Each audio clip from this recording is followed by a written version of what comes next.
name is Karen Elizabeth Dixon, and now Minchey.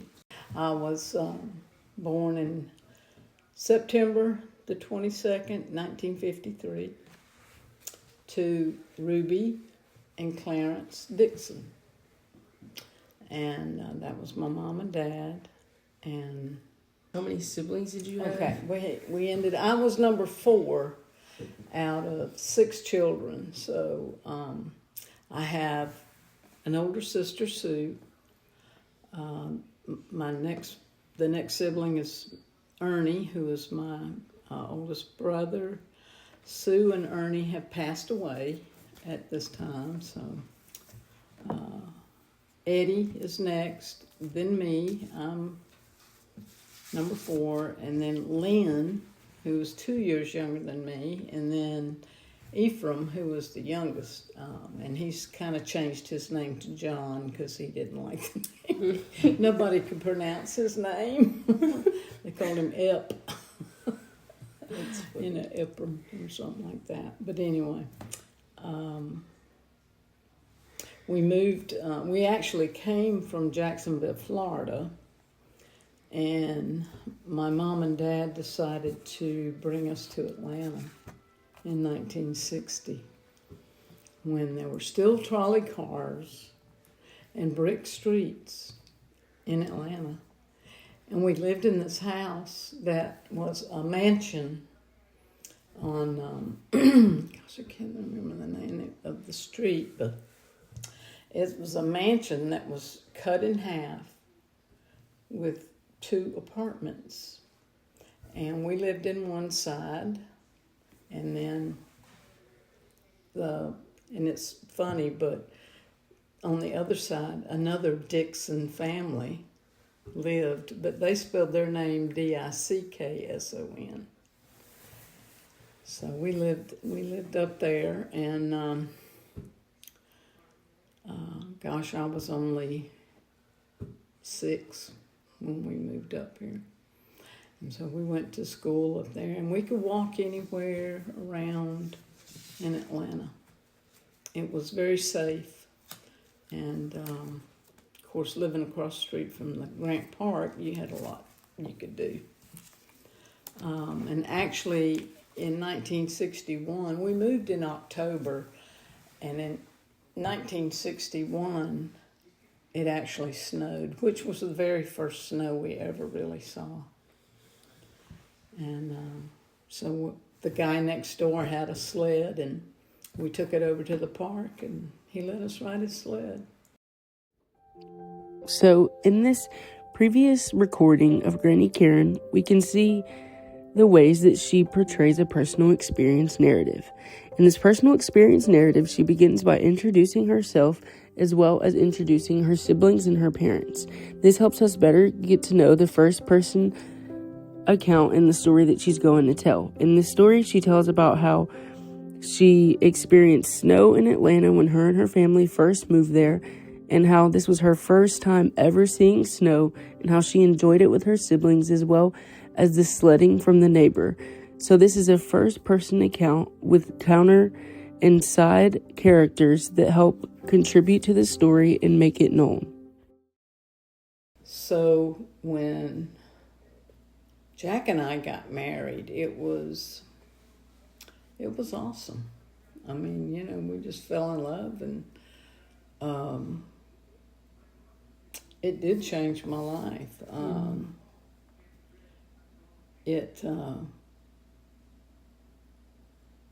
I guess we just kind of learned how to let things bloom, and then to also be partners in everything that we did. I mean, he had a side, I had a side, but in all, it was together. So anyway, that changed my life pretty big. And after a few years, I was ready to find my faith again. And because I had, strayed from that. And I just, God stopped a lot of bad habits in my life like that. And there for a while I don't know, I was just so hungry for just to learn everything I could learn. So that picture I showed you of that class I had, that's what really got me into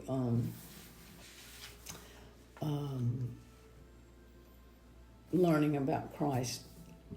I had heard about the school, and that's what it was. It was a school where you learn to, everything, even how to talk to people. And then you had a choice of going to their counseling school where you learned how to be a counselor for other people. And that was called Christian Families Today. And a famous football player started it here. Greg Brazina, he played for the Falcons. And Ellen Couch, one of my best friends, was a counselor there. And I had been to Emmaus and met her there. I had already been going to Emmaus. And she came as a pilgrim.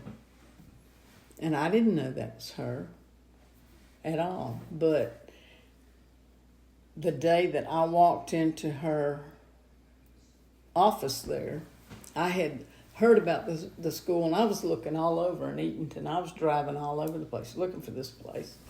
And I found it. And when I walked in the door, she goes, "I knew you'd come here." It scared me to death. I thought, oh my Lord, what have I done? And she was just so happy to see me. And then for, I don't know, it was a long time, several years, I was in there just learning. And it was an amazing transformation. But it also led to my divorce. And, but how we got back together after 12 years, that's another story. All right, you can tell us a little bit about that. Yeah. I have been traveling all over. First, I went to Texas. My daughter invited me to come out there to live with her and her little family. Well, she didn't really have it. She had a girlfriend. But anyway, I went out there and, wait a minute, I got to back up. First, I went to, that was while I was still here. I started school down in Milledgeville at CGTC to become a nurse. That just popped in my head. Okay, I'm going to try something else. I got to feed myself, right? So I go and I get in and I started going through and everything. And anyway, I needed to get out of Georgia. I just needed to get out of Georgia. So my daughter invited me to come over there to live with them. And I did that. And I did that for a couple of years, I think. And what I did was I lived with them for a while, but then I moved to Waco where my school was, because I went back to school for nursing. And wonderful school, McLennan Community College. Beautiful campus, and anyway, great teachers. So I went through there and got my certificate of LPN, and something that I've always wanted to do was to live in Montana. That was a dream from way back when. And so I applied for a job up there once I got my certificate, and they hired me. And this was in 2015. Okay, so I went up there in 2015. I stayed 3 years and came back home. It was time for me to come home. I worked for the VA up there for a while, and it was just I thought nurses were supposed to heal people. And you do. Yeah. But the problem was that you can't heal people unless they want to be healed. Mm. And that was the whole thing, and I couldn't take it no more. Because, you do your best, and, it stayed the same. So I left. I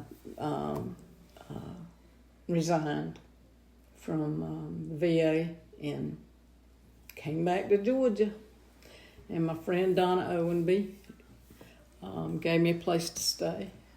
And I lived with her for a couple of years.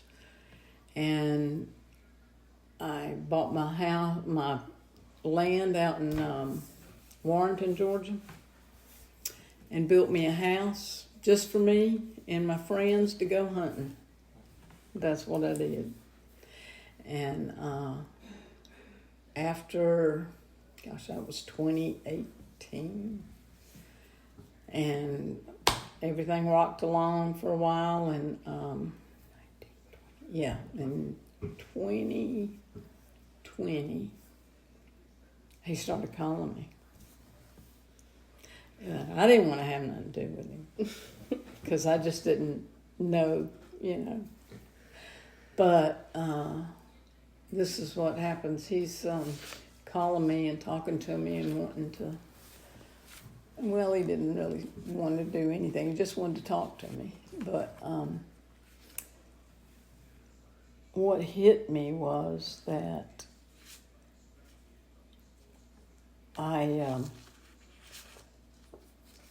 it was like God spoke to me. And he's, I didn't want to have anything to him. He says, you know what? He might want to apologize to you. And so I said, okay. So next time he called me, he asked me to come out and go to church with him one Sunday. And I did. And we had a great time. We went out to lunch and all that. And so I thought, maybe this is going to be okay. At least we can be friends. And then we started dating, basically, on the weekends, go to church and that. And after about 9 months, he asked me to get married again. And I'm like, what? Are you sure? Yeah, okay, well, we'll get married on Valentine's Day so I don't forget. That's what he said. So we got remarried, and the rest is history. In the second recording of Granny Karen, we can see the heroic quest that she has gone on. She departs on a quest to better her faith and her Christian beliefs in hopes to grow closer to the Lord. And then she is transformed during her quest in the class that she's taken in the Emmaus spiritual journey that she goes on over the weekend.